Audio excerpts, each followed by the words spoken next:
এই সুযোগকে কাজে লাগাতে হবে বাংলাদেশের মানুষকে আগামী যে পরিবর্তনের জন্য যে ম্যান্ডেটের সুযোগ যদি হয়, তাহলে যারা বাংলাদেশকে দুর্নীতি মুক্ত করবে, বাংলাদেশের 1 নম্বর ক্রাইসিস দুর্নীতি, যারা চাঁদাবাজি করবে না, যারা সম্পদ লুণ্ঠন করবে না, আমানত লুণ্ঠন করবে না। এখনকার গম আসে 10-20% শাসকরা দখল করে রাখে, খায়া ফেলে। 10,000 টাকা করে টন বিক্রি হয়, 2,000 প্রধানকে দিয়ে যেতে হয়। এই সিস্টেম আছে। সুতরাং আপনাদের কাছে সুযোগ আছে, এমন লোকদেরকে আপনারা নির্বাচিত করবেন যারা 10,000 টাকায় 10,050 টাকা খরচ করবে মানুষের জন্য, যারা 10 টন গমে 10 টন পৌঁছায় দেবে, ট্রান্সপোর্ট কস্ট নেতা বহন করবে, পাবলিক 10 টন পাবে। এটা যেন 8 টন না হয়। মানুষের অধিকার যাতে নিশ্চিত হয়, নারীর সম্মান সংগ্রাম যেন থাকে, এরকম লোক বাংলাদেশে আছে কিনা? আছে।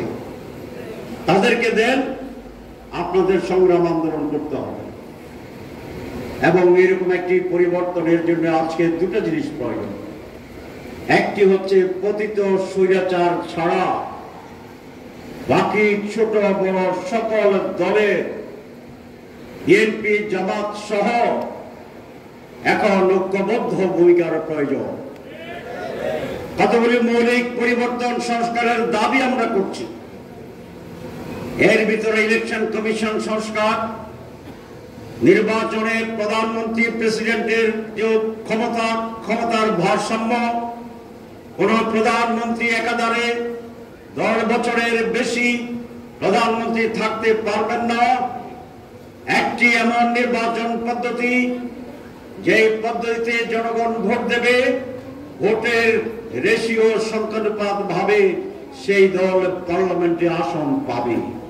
এরকম সিস্টেম পৃথিবীর 42টি দেশে এখন প্রচলিত, ইনক্লুডিং টার্কি। তাহলে একটি কেন্দ্র দখলের প্রতিযোগিতা হবে না, কারণ ওই কেন্দ্র দখল করে আপনি তো এমপি হতে পারবেন না। সুষ্ঠু নির্বাচন হবে। এই সকল পরিবর্তন আনতে হলে সকল দলের সাথে অতি সত্বর আলোচনা শুরু করার জন্য আমি এই ইন্টারিম গভর্নমেন্টের প্রতি আহ্বান জানাচ্ছি। সকল দলের সাথে পরামর্শ করে একটি সঠিক সংস্কারকে প্রস্তাব করে আইনগতভাবে যেভাবে শুদ্ধ হবে সেইটাকে সামনে এনে সংস্কার সম্পূর্ণ করা এবং একটি রিজনেবল সময়ের মাঝে সুষ্ঠু, অবাধ ও পার্টিসিপেটরি নির্বাচনের মাধ্যমে নির্বাচিত সরকারের কাছে ক্ষমতা হস্তান্তর করাই হবে এই সরকারের প্রধান কর্তব্য। কারণ দীর্ঘ সময় যদি হয়, ষড়যন্ত্র বাস্তবায়ন করার যারা ষড়যন্ত্রকারী সুযোগ পাবে। সেই জন্যই আমি অনেক আগে বলেছিলাম, আমরাকে যৌক্তিক সময় বলেছিলাম। আমাকে সাংবাদিকেরা জিজ্ঞাসা করেছিল যৌক্তিক সময় বলতে কি বোঝায়। আমি বলেছি not to late, not to early. এখন বলবো দি সুনার দি বেটার। তবে সংস্কারের জন্য যে রিজনেবল সময় প্রয়োজন, সংস্কার করতে হবে, আমরা একমত, আমরা সহযোগিতা করব। সেটা করে তারপরেই নির্বাচন। এতটুকু এটা বলেছিলাম। এবং সেই অবস্থায় সেটা করার জন্য যে একটি এনভায়রনমেন্ট দরকার, পরিবেশ দরকার। কেয়ারটেকার সরকারের উপরে অনেক বেশি চাপ সৃষ্টি আমরা করতে চাই না, কারণ অনেক বেশি চাপ সৃষ্টি হলে তারা সুস্থ মাথায় শান্তিপূর্ণভাবে সংস্কার কাজ করতে বাধাগ্রস্ত হতে পারে, কঠিন হতে পারে। তাদেরকে সহযোগিতা করতে হবে এবং এই সংস্কার কাজ সুষ্ঠুভাবে হওয়ার জন্য যে পরিবেশ দরকার সেই জন্যই আমি বলেছি বিএনপি জামাত সহ সকল রাজনৈতিক দলের একটি ঐক্যমত্য প্রয়োজন এবং সহযোগিতা প্রয়োজন। দুই, বাংলাদেশ যে নতুন বাংলাদেশ গড়ার কথা বলেছি, নৈতিকতার বাংলাদেশ, দুর্নীতিমুক্ত বাংলাদেশ, অধিকারের বাংলাদেশ, এই বাংলাদেশ গড়ার জন্য প্রধান ভূমিকা রাখতে হবে এই দেশের উলামায়ে কেরামদেরকে।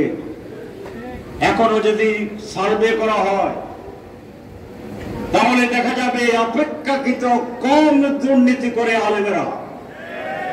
আমি এটা বলতে চাই না কোন আলেম কোন দুর্নীতি করে না, কিন্তু অপেক্ষাকৃত ভাবে কম দুর্নীতি করে উলামায়ে কেরাম, কম উলামায়ে কেরাম দুর্নীতি করে। অধিকাংশ উলামায়ে কেরাম আলহামদুলিল্লাহ কোন দুর্নীতির সাথে তাদের কোন সংশ্লিষ্টতা নেই।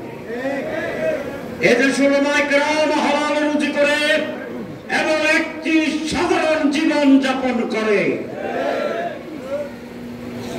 কারণ উলামারা আল্লাহকে ভয় করে, তারা ইসলামের জন্য কাজ করে, তারা সমাজে অনেক যোগ্য।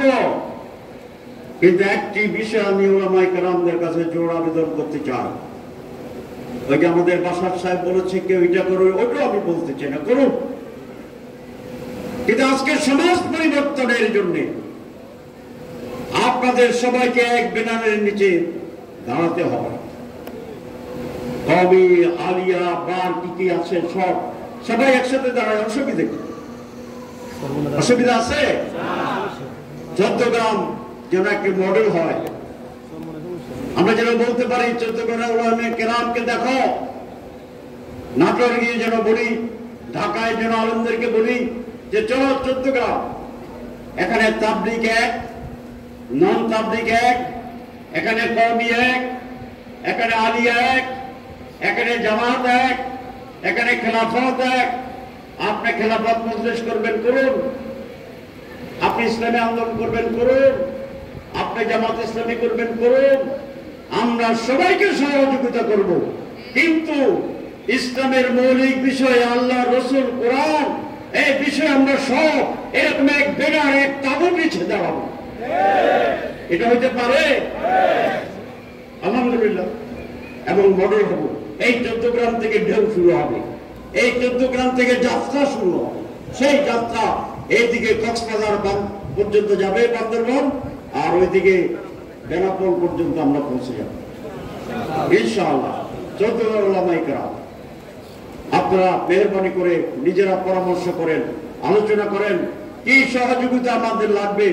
ইনশাআল্লাহ আপনাদের কাছে আবেদন করছি, উলামায়ে কেরামের সহযোগিতায় আমাদের সাধ্য মতো আমরা আপনাদের পাশে থাকবো। আমরা আপনাদের নেতৃত্ব চাই,